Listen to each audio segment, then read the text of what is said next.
तो एक ऐसा वाकया, इस दर्दनाक हादसे ने पूरे देश को झकझोर कर रख दिया है और इसीलिए कई सवाल भी उठ रहे हैं। सवाल उठता है कि आखिर मासूमों की मौत का जिम्मेदार कौन है? आग बुझाने के इंतजाम आखिर क्यों नहीं थे वहां पर? इसके साथ ही सवाल यह भी उठ रहा है कि आखिर वक्त रहते बच्चों को क्यों नहीं बचाया गया? किसकी लापरवाही की वजह से आग लगी और बच्चों की मौत की सजा आखिर क्या है? ये वो तमाम सवाल जो इस तरह के जब हादसे सामने आते हैं तो हर बार उठते हैं, लेकिन वो सिर्फ और सिर्फ सवाल बनकर ही रह जाते हैं। तो ये 5 सवाल, महत्वपूर्ण सवाल जो कि एबीपी न्यूज़ उठा रहा है, उनके जवाब जो है सरकारों को देने होंगे, प्रशासन को देने होंगे। हमारे साथ ग्राउंड जीरो से ब्रजेश राजपूत जुड़ गए हैं, जो उस वक्त कल जब आगजनी की घटना हुई वहाँ मौके पे मौजूद थे। दर्दनाक मंजर उन्होंने अपनी आंखों से देखा, आपने भी उनकी रिपोर्ट देखी। अब ब्रजेश राजपूत, अभी क्या हालात हैं? जो बच्चे दूसरे वार्ड में शिफ्ट किए गए थे, उनकी तबीयत अब पूरी तरह से ठीक है? देखिए विकास, हादसा तो बहुत बड़ा है और थोड़ी बहुत सतर्कता और नहीं बरती जाती तो ये कैजुअलिटी बहुत ज़्यादा हो सकती थी। और अभी इस समय क्या है, पूरे अस्पताल के बाहर बदहवासी का आलम है।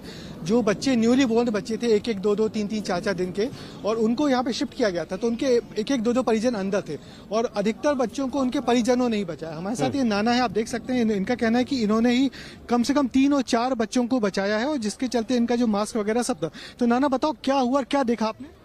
सर आग लग गई, दूध की बोतल थी मेरे हाथ में, बताए आग लग गई, मैं भागा, ऊपर गया, देखा तो बुझने वाले को ले गया अंदर। कोई अंधेरे में संपट नहीं पड़ रही, दिख नहीं रहा अंधेरे में, और आंखों में, मुंह में घुस रहा। कितने बच्चों को आपने यहाँ? 3-4 बच्चों को बचाया सर। दरअसल वहाँ पे उस छोटे से वार्ड में 40 बच्चे थे और सब नवजात शिशु थे, जो सारे बच्चे क्रिटिकल हालत में थे। तो उन बच्चों को जब अचानक शिफ्ट किया गया तो उसमें से कुछ बच्चों की मौत हो गई और कुछ बच्चे अभी भी क्रिटिकल बने हुए हैं। और जो परिजन है, जो अस्पताल के बाहर जो यहाँ देख रहे हैं, उनको अभी तक कोई जानकारी नहीं दी जा रही है किसका बच्चा बचा है। उसके अलावा कुछ दूसरे कॉम्प्लिकेशंस पैदा हो गए हैं कि दरअसल जो नवजात बच्चा जब पैदा होता है तो उसके हाथ में एक सिर्फ नाम में एक पर्ची लगा दी जाती है और वो उसी से उसको आइडेंटिफिकेशन होता है। मगर अब कुछ परिजनों का कहना है कि उनके बच्चे भी बदल गए हैं। कुछ परिजनों को ये दिक्कत हो रही कि उनके बच्चे किस हाल में है ये मालूम नहीं है। जैसे ये अम्मा यहाँ बहुत देर से खड़ी हुई हैं, कुछ खबर है आपके बच्चे की?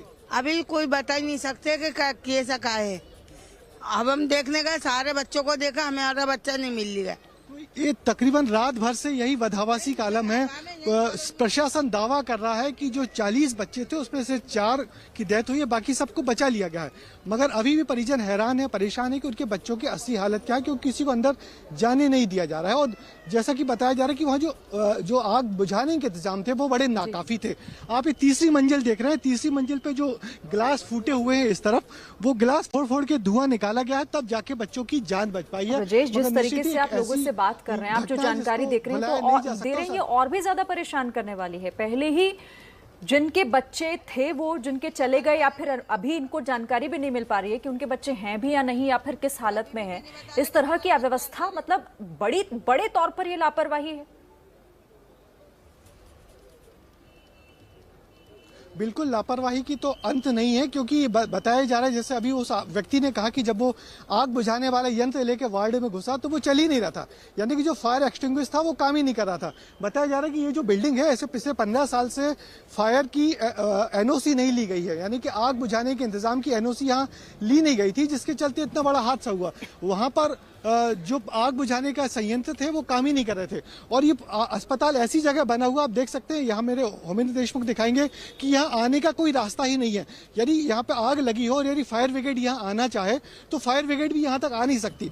और यहाँ जो बहुमंजिला इमारत है उसके अंदर जो आग बुझाने के इंतजाम थे, वो उस पूरी इंतजामों की पोल खुल गई, क्योंकि कई सालों से उसकी एनओसी ही नहीं ली गई थी। तो कुल मिला के लापरवाहियों की एक अंतहीन कहानी है, और जिसकी अब जांच हो रही है। और जांच में जो गुनहगार हैं, सरकार कह रही है कि उनको दोषी को दंड दिया जाएगा। मगर निश्चित ही एक ऐसी लापरवाही है जिसकी मिसाल मिलनी मुश्किल है कि एक बच्चों का अस्पताल है, न्यूनीमोल बच्चों का अस्पताल है, और वहाँ पे इस कदर लापरवाही हुई कि आग लगी और आग लगने के बाद 4 बच्चों की मौत हो गई। मगर कैजुअलिटी लगातार बढ़ती जा रही है। हमको कुछ बच्चे ऐसे भी मिल रहे हैं, जिनका परिजन मिल रहे हैं, जिनका कहना है कि वो जो बच्चे, उनके बच्चे की भी मौत हुई है, क्योंकि वो सामने वाला वार्ड पे था।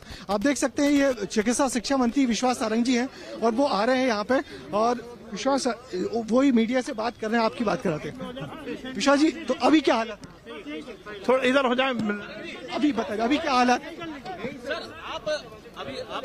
अभी क्या हालत? देखिए, सभी बच्चों का इलाज चल रहा है। जैसा हमने कल बताया था, 40 बच्चे थे जिनका दुर्भाग्यपूर्ण रूप से 4 बच्चों का हम बचा नहीं पाए। बाकी 36 को हमने रेस्क्यू करके दूसरे वार्ड में पहुंचा के बचा लिया था। उन सबका इलाज चल रहा है। मैं अभी स्वयं होके आया। हमने जैसा कल माननीय मुख्यमंत्री जी ने घोषणा की थी कि हमारे ACS हेल्थ और मेडिकल एजुकेशन मोहम्मद सुलेमान इस पूरे मामले की जांच करेंगे, और उसके साथ ही जो बच्चे चले गए उनको तो हम वापस नहीं ला सकते, पर उनको परिजनों को 4-4 लाख रुपए की सहायता की घोषणा की है। आज हमने ये भी मैंने अभी निर्देश दिया है कि जो पीडियाट्रिक वार्ड है वो आज ही हम फिर से शुरू कर देंगे, और जिस वार्ड में जो SNCU में जिसमें हादसा हुआ था वो हम किसी भी स्थिति में परसों तक वो भी शुरू कर देंगे। उसका हम काम शुरू करवा रहे हैं। बहुत ही युद्ध स्तर पर पूरा काम हो रहा है, और जांच के बाद जो भी तथ्य आएंगे उस पर आगे कार्रवाई की जाएगी। वही मैं बता रहा हूँ। वैसे हमने रात में, मैं स्वयं यहाँ पे, मैं हादसे के 10 मिनट के अंदर ही आ गया था।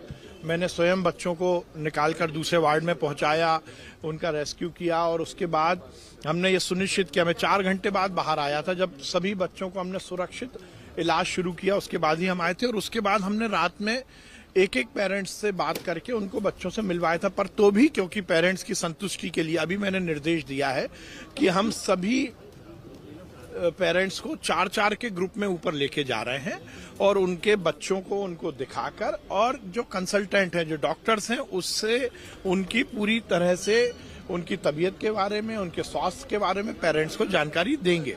क्योंकि SNCU में वैसे भी पेरेंट्स साथ में नहीं रहते, कोई माँ नहीं रह सकती, बच्चे वैसे भी क्रिटिकल हैं, परंतु ये सुनिश्चित हम एक बार फिर से कर रहे हैं। मैं स्वयं यहाँ पर रहूंगा, 4-4 के ग्रुप में पेरेंट्स ऊपर जाएंगे, हर बच्चे की तबीयत के बारे में और बच्चे से को देख के आएंगे। ये हमने व्यवस्था कर।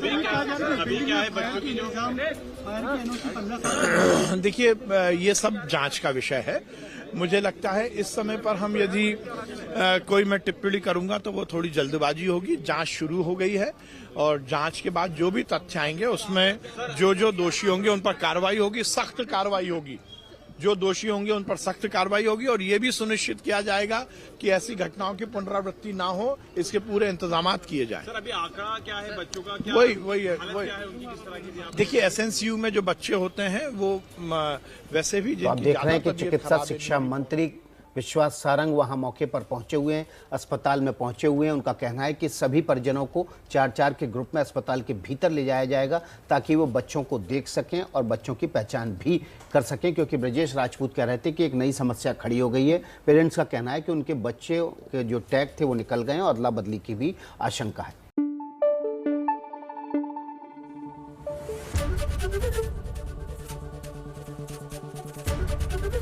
ABP न्यूज आपको रखे आगे।